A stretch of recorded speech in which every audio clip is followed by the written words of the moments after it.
Ya, Assalamualaikum warahmatullahi wabarakatuh. Hari ini kita akan mewawancarai salah satu tokoh pelatih, yaitu dengan Bapak Stedi. Langsung saja untuk pertanyaan yang pertama. Untuk pertanyaan pertama ya Pak, jelaskan secara filosofis dilema sentral mengenai hubungan jiwa dan tubuh. Dilemanya sentral dan tubuh itu ya kita dalam melatih anggota, apalagi di tarung derajat ya.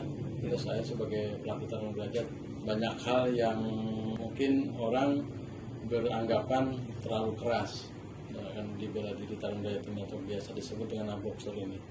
Kita harus bisa sifatnya memperdalam filosofi di anak itu sendiri.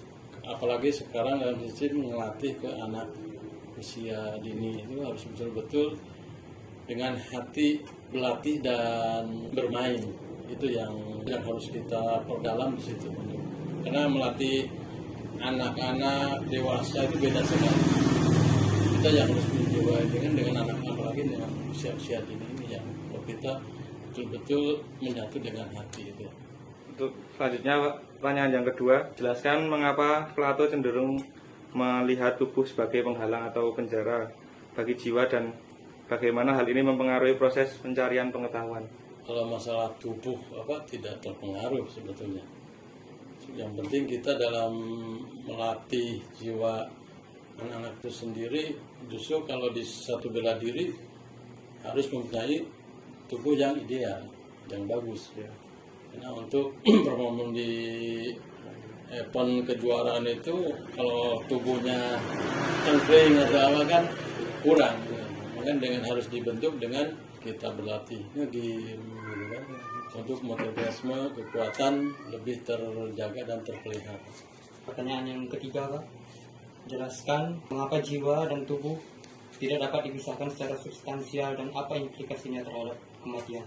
Kalau jiwa dan tubuh memang harus selalu menyatu, karena itu suatu tubuh dengan jiwa itu harus saling mengisi. Kalau misalkan tubuhnya kuat, jiwanya nggak kuat, ya nggak akan. Kita harus betul saling mengisi, saling memberikan motivasi dalam hal antara jiwa dan tubuh ini harus selalu menyatu.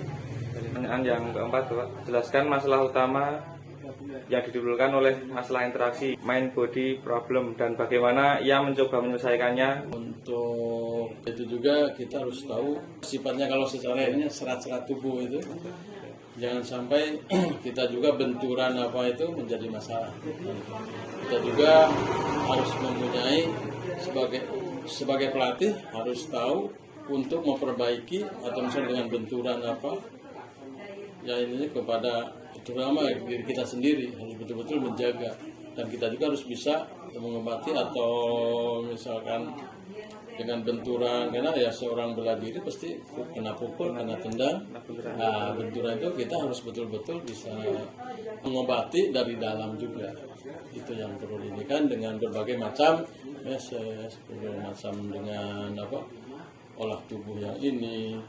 Jangan sampai cedera itu yang menimbulkan si anak itu sendiri tidak bisa melanjutkan misalkan dalam pertarungan atau dalam berlatih, yang perlu diperhatikan untuk dalam tubuh kita. Oke, untuk pertanyaan selanjutnya yang kelima Pak, perbandingan filosofi klasik. Bandingkan dan kontraskan model hubungan jiwa tubuh antara Plato dan Aristoteles. Manakah dari kedua pandangan tersebut yang menurut Bapak lebih koheren dalam menjelaskan pengalaman manusia sehari-hari? Kalau kita pengalamannya banyaknya di jalanan kan gitu. Banyak di jalanan. Kalau saya sendiri ya, saya sebagai pelatih pengalaman hidup untuk pengembangan suatu ilmu keilmuan bela diri. Di dalam tarung derajat dengan filosofi otot-otak dan nurani itu harus selalu seimbangnya dan mempunyai dalam tiga aspek: satu kesadaran, kesantunan, dan kecerdasan. Itu yang menjadi lingkup perilaku hidup tarung derajat. Lanjut Bapak, pertanyaan yang terakhir. Menurut Bapak, sejauh mana dualisme Kartesian masih relevan atau sebaliknya telah ditolak dalam pandangan filosofi dan saintifik modern tentang tubuh?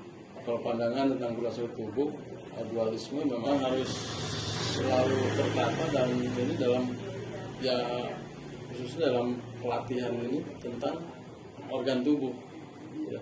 Dan tentang dualisme dalam tubuh kita, ada yang kita bisa dibentuk dan ada yang tidak bisa dibentuk dalam hal untuk organ tubuh kita, itu yang perlu diingat. Terima kasih Bapak atas waktu yang diberikan saat ini untuk sesi wawancara.